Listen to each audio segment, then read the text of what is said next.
വളരെ എളുപ്പത്തിൽ അരിപ്പൊടി ഉപയോഗിച്ചിട്ട് വട്ടയപ്പം തയ്യാറാക്കിയെടുക്കാം. അതിനായിട്ട് ഒരു 3 കപ്പ് വറുത്ത അരിപ്പൊടി എടുക്കാം. അതിൽ നിന്നൊരു 1/4 കപ്പ് എടുത്ത് ഒരു കപ്പ് വെള്ളം ഒഴിച്ച് നന്നായി തന്നെ ഒന്ന് മിക്സാക്കി കപ്പി കാച്ചി മാറ്റി വയ്ക്കാം.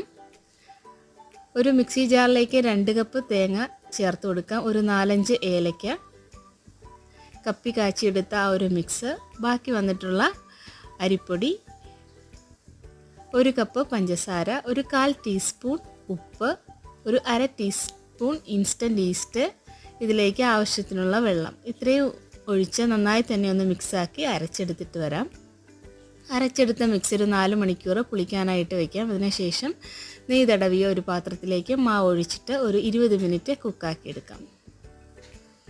ഇപ്പോൾ ഇതാ നന്നായി കുക്കായി വന്നിട്ടുണ്ട്. തണുത്തതിന് ശേഷം നമുക്കിതൊന്ന് കട്ട് ചെയ്തെടുക്കാം. വളരെ ടേസ്റ്റി ആയിട്ടുള്ള സോഫ്റ്റ് ആയിട്ടുള്ള വട്ടയപ്പം തയ്യാറായിട്ടുണ്ട്. എല്ലാവരും ട്രൈ ചെയ്ത് നോക്കണേ.